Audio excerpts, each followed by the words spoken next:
everybody, this is Marta. Welcome to my Musical Solutions series. Today we're going to talk about Johann Sebastian Bach's Adagio in G minor from his first sonata for solo violin. It is quite popular to use that movement for auditions, competitions, and recitals. So whatever shape or condition this movement is for you, like what stage of learning you are, hopefully you will benefit from this little video. So we're going to start with talking about the rhythm. So we'll talk about several things. We'll talk about the rhythm, which is very complex. How do we even approach this movement? The second thing I'd like to talk about is chords, and I'm sure I'll find other things to talk along the way. But chords are very important in this movement because they kind of come out of nowhere and there's a lot of them. The other thing is there's a lot of fast notes, which are actually part of that rhythmic part that I mentioned earlier. And then, of course, we have to make sense out of it. So we have to know the structure, the harmonic structure, the melodic structure, and just formal structure of the piece so it doesn't feel long and drawn out, rather has a flow to it. So let's talk about the rhythm. So when you first look at the page, you will notice that it's a very complicated movement. So how do we make sense out of it so it doesn't seem so overwhelming? What I would suggest is to put lines for all the eighth notes. I think of it as in eighth notes, and you may have a different way to look at it. You may want to look at it as quarter notes, although then you have a lot of notes per quarter note. With eighth notes, you can be a little bit more divided, and it's a little bit easier to follow. So I just put vertical lines for each eighth note. And that kind of, when I first learned it, of course, I still kind of use that guideline from time to time when I'm looking at the music. I usually play it from memory. But when I look at the music, it's nice to see those lines to give you the outline of the pulse. Because for a listener, it's never too much to have some pulse, feeling of pulse emphasized, just because, like I said, it's a very complicated movement and the pulse is really very important here, the flow of the music. So eighth note lines, put them in there. And then, so that's the first phrase we have there. Try to feel that pulse. So 1, 2, we have eight notes in each measure because we're in 4/4. So 2, 3, 4, 5, 6, 7, 8. 1, 2, 3, 4, 5, 6, and then it goes on. So I don't know if that makes sense to you, but I was trying to show you how we can count through it. And you can do it out loud like I did, or you can have a metronome playing 1 and 1,000, 2 and 1,000. So maybe it's about 56 to 60 on the metronome marking. So that's how I would approach the rhythm of it. And then all the way through the movement, of course, you wanna analyze the rhythm. So we have a lot of 30 seconds, and we have even 64s, we have trills. So to simplify it, and actually to help the chords as well, would be to just play the melody. So at the beginning, I would just go from the top note, which is we arrive on the top G, 2, 3.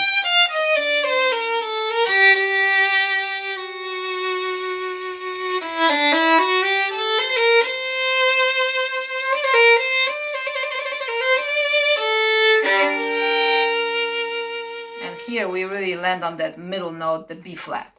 So that's kind of the melody at the beginning in that first movement, and in that first 2 measures. And then we can also talk about the chords. So we have G minor, then we have we have a little suspension there. So that is A, F sharp, C. So if you analyze the chord, it's a D major chord with the 7th. So that's, if you're familiar with all the theory, we have tonic and dominant. So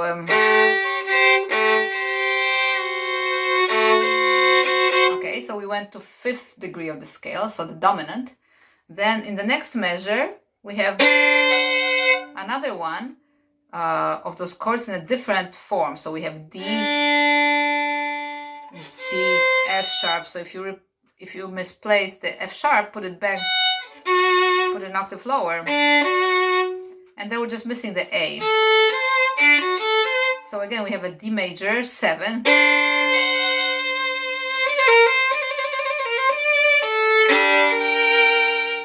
Finish on G minor. So the chords need to be quite light, but also you have to anticipate them. So you have to break them ahead of time. So the chord I would break 2, 2 and 2. And then when we have the melody on top, we let go of the top G. So 1, 2, 3. And we have that melody in the middle, so we want to hear that. Then we let go again. Again, the melody is in the middle, so we let go of the top note.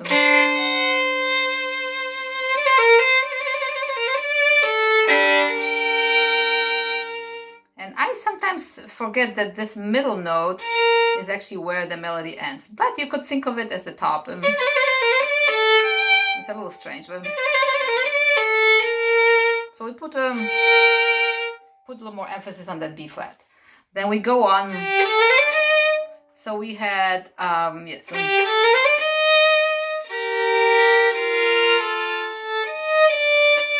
So following that melody.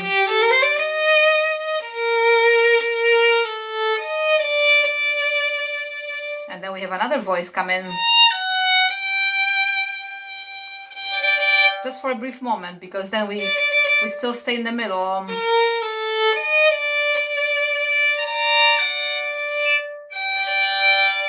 I would go back to that middle D.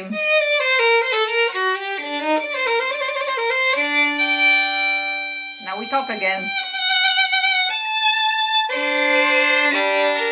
So see how with the chords I always anticipate, so I make sure that the top note, which is the melody note often, or at least the voice below the top voice is often the melody. We want to make sure that the strong beat, we arrive on the strong beat on those notes, rather than taking too much time on the bottom. So always break it pretty quickly. It's like a grace note.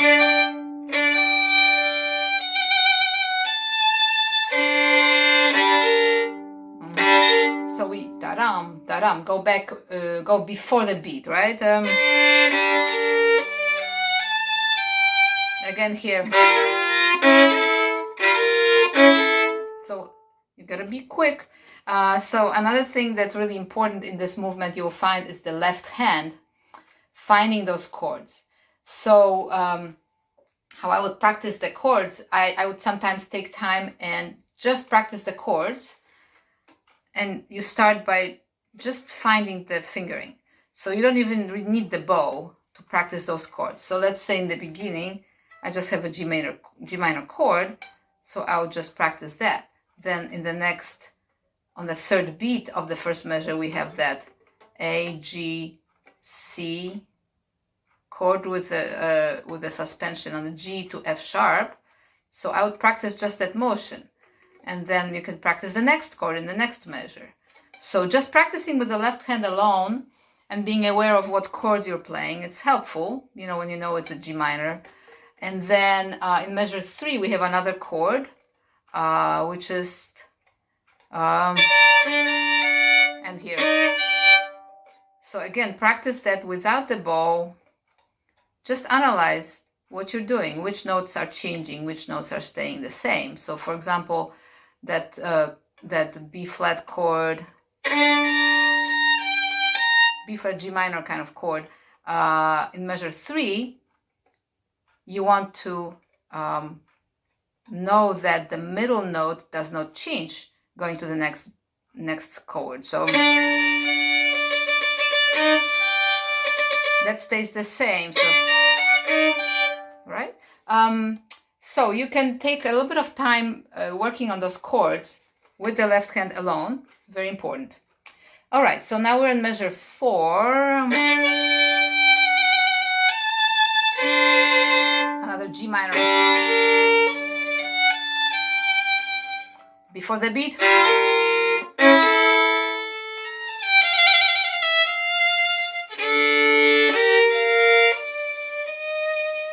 Okay, so always thinking of the pulse after you've made those lines for the 8th notes, always figure out what the rhythm is exactly and have those pillars.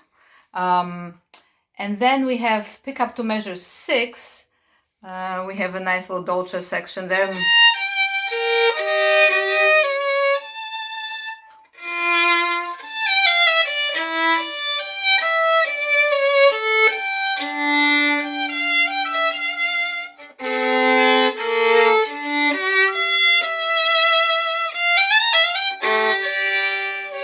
Another chord which comes kind of out of nowhere. We haven't had chords for a couple of measures. So measure 8, we have that chord that comes maybe a little bit as a surprise, but we have to prepare for it. So this is the end of measure 7. You gotta go all the way to the bottom, right? And then we have a 5th between G and D. So you have to prepare. So I would practice it again without the bow.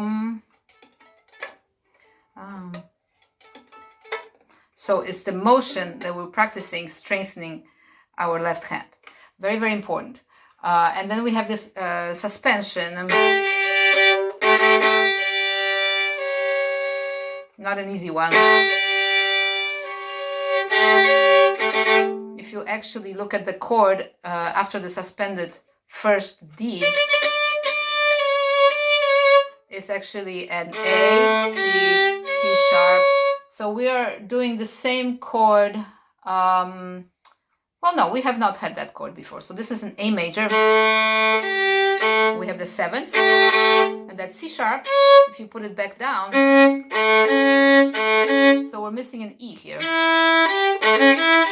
Right, so it's an A major, which is now going to lead us to the next measure, which we arrive at D, D major, D minor chord, or in this case, it's an octave in measure 9. Okay, so we have it's a dissonant chord, suspended chord, so it's maybe a little bit extra, has more intensity. So we go back. You gotta go very quickly, and then you want to arrive on the top note on the beat. So that's why the bottom 2 notes have to come before the beat. At least that's how I do it. There are different interpretations of doing these chords, but for me the chords have to be strong, so that means 2 and 2. And we have that melody up on top, right? That's the melody. Here's another one. This time is A. It's again that chord. Still with a suspension again. That C sharp keeps showing up because the C sharp is telling us that we're going to D. From G, G minor, we're going to D. It should be D major. It starts with an octave, but then it becomes D major, which is our dominant. So 5th degree of the scale.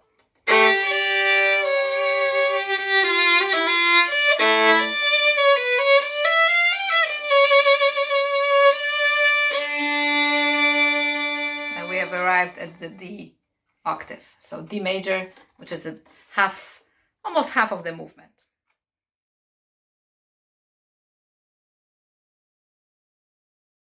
Hello again. Here we are continuing our journey through the Bach Adagio in G minor for solo violin. We arrived in measure 9 where we had the D major. So let's talk about the harmonic language a little bit about this movement at this point.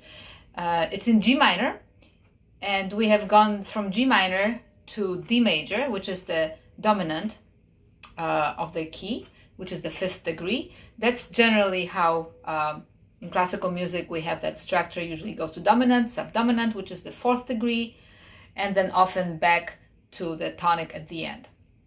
Usually back to the tonic in the end. So that's really what the structure is here, is we go from G minor at the beginning. To measure 9, we have D major. Then we have kind of a suspended chord, diminished chord at measure 13, which has a fermata. So we stop on that moment for a moment. And then we very quickly go to C major, C minor really, which is the subdominant, because that's the 4th degree of the scale. And then we progressively come back to the G minor at the end. And another part of the structure here you may want to be aware of is that the beginning part, the first 9 measures, are quite similar to the last, let's see, seven measures or so. So we have about 8 measures at the beginning, and then we have another maybe 8 measures at the end that are very similar. And then we have this little middle section, which I'm about to talk about right now. So we are in measure 9. We have arrived at D, and we don't really know if it's D major or D minor at this point, unless we have a pianist, and there are arrangements with the piano, so you may want to look into that. So we have a D octave.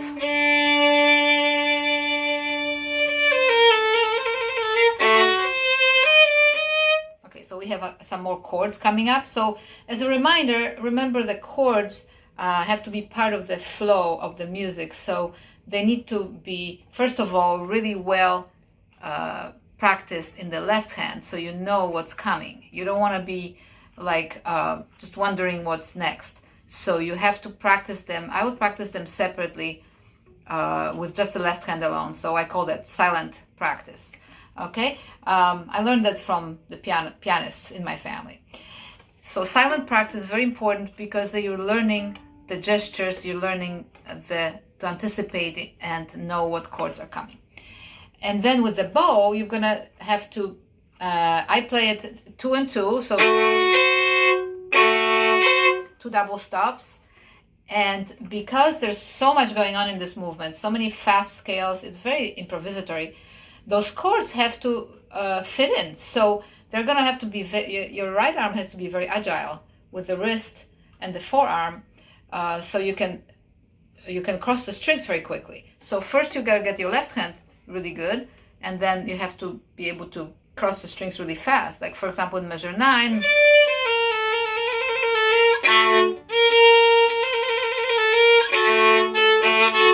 you have to move that wrist a little bit there.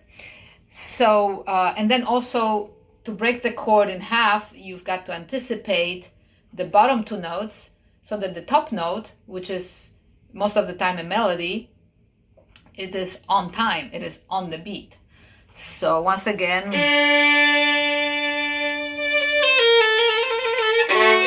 sorry, that wasn't very good.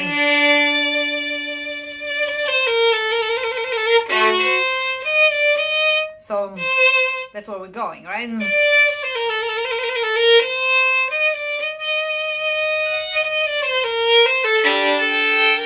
See how quickly I did that chord on the open G. So end of measure 9. You have to practice that connection there. I had students often have that problem with that because they're thinking that the chord is going to be on the beat, but it's actually before the beat. So you have to get ready really fast. All right, so then we have G, still G minor. So we went from D major, which is where we arrived in measure 9, and then we go back to G minor.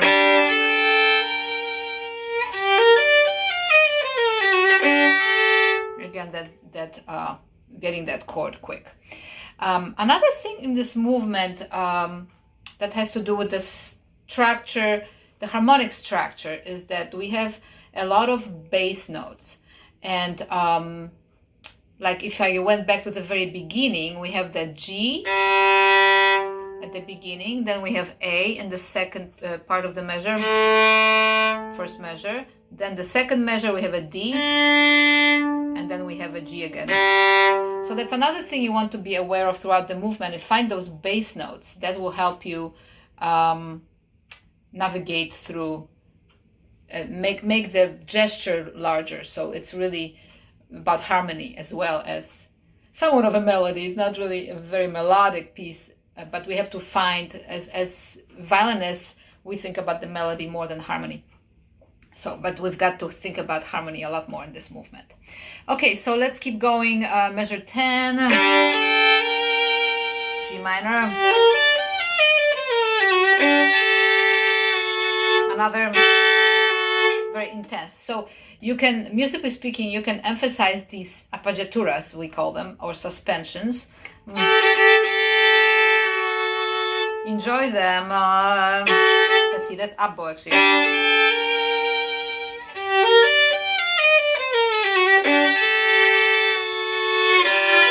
That's even more intense.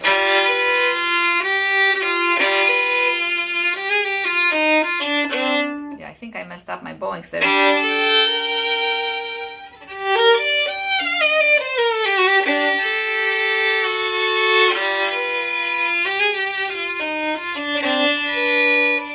little bit of a diminuendo I like to do to start that phrase.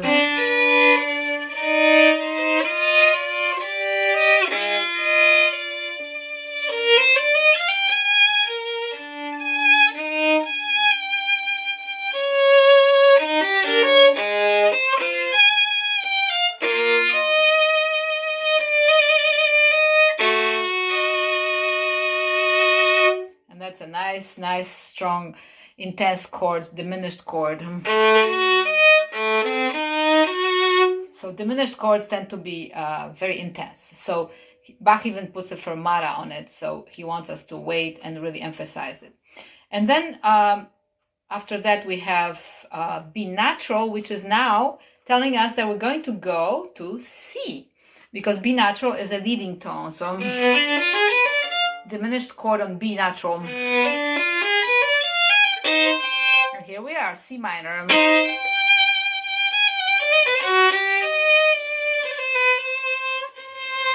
So measure 14 downbeat is really another arrival point. So we had the arrival point before was the D in measure 9. Then we had that intense chord, diminished chord in measure 13. But we don't stay there very long. We just, it's a suspension, very intense moment. And then we arrive a little bit more gently at measure 14 at C minor.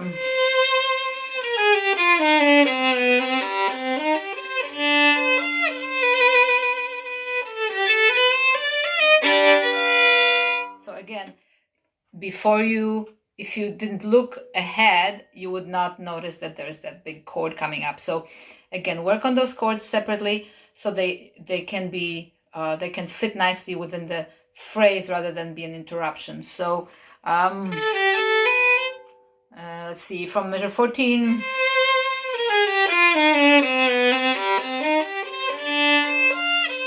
Little suspension. Remember, trills are from above. Now we're going to F, except it's on in first position here because of the chord. So you can practice just doing that. It's a little odd, but that's what's happening with, we have that chord. So right, so we have to work on the left hand first, then work on relaxing the right hand so you can break the chord in half, in my opinion, in 2 and 2, and then you're focusing on the top. You want to be there on time, on the downbeat of measure 15. But it's a diminished chord, so we don't stop there, we keep going. We arrive here in C minor again, so we're still in C minor, and then we have this little run which we had in measure 2, the end of 2. So like I said before, the structure is kind of ABA prime, right? Because we are returning to the beginning material, starting in measure 14. So in measure 15 at the end, we have this little passage with 64ths, which we had in measure 2, at the end of measure 2. So, but now we are in a different key. We're now in C minor as opposed to G minor. Chord.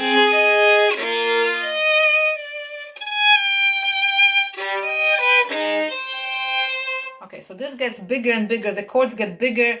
At the beginning, we have a lot of 3-note chords, not very many 4-note chords. But here we have a lot more 4-note chords because Bach is now expanding, right? He has to show that opening section in a bigger light, in a broader. So take your time and also understand where the voices are. So like in measure 16, we have middle of the melody, right? It's been moved now in measure 3, then same thing, but the melody was on the very top in measure 3. In measure 16, it's in the middle. So we have a little different, partly because it's a 4-note chord, so the notes, the voices get misplaced a little bit. So measure 16.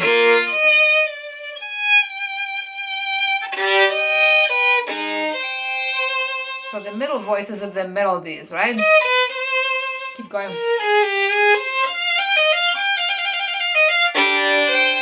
Appoggiatura again, suspension. So we're in G major. So what's G major? G major is a dominant of C, right? We just had C minor. So we are now intensifying the music, and we're going into G major. I'm sure for not very long. Still G major 7. A flat is nice and beautiful there. We had that A flat again in measure 16, which is the 9th. Like if we had a 7th chord, G. But that A flat adds just more intensity. It's so beautiful. So I am in measure 17 now, in the middle. Now back to C minor. But not for long, right? We have C minor. And like I said, it's technically more demanding, this second part. So don't forget to practice that a little bit more. Because we have a lot of 4-note chords, so he's becoming very harmonic here, and a little bit harder on the left hand. So practice the left hand. So what is this? This is a diminished chord because we have the A, so we're going to put it an octave lower. Diminished 7th on the F sharp, and the F sharp is a leading note to G, which we had. So all of that makes harmonic sense, right? That's really the most intense chord, I think, in the piece almost, right?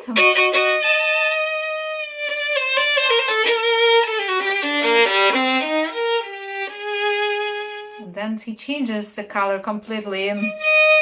Remember we had that part in measure 5, at the end of measure 5, when the mood changed.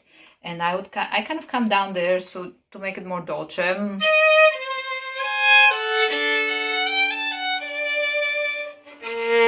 So listen for those bottom voices again. So besides the melody, we have the bass. So we have a lot to juggle, right? B flat. Now what's B flat? Suddenly we have B flat. We had B natural for a long time because we had C minor, which B natural was the leading tone to C. Now we're back to B flat because the key of the piece is actually G minor. So we need that B flat, right? G, B flat, D. That's the main chord of G minor. B flat. So it's kind of a surprise a little bit. Another bass. Another bass. So now we're getting closer to the end because we're almost in G. We're now dealing with G minor again. So we came full circle, right? G. not over yet. So what is this? Okay, now we are really going toward G minor because we now have a dominant D major 7th chord, right? Is it 7th? Yes, because it has a C on the bottom. So D, this is measure 21. D, F sharp, which is coming, right? Because we have a suspension. So D, F sharp, A, and then the C, which is on the bottom. So we have a different inversion. So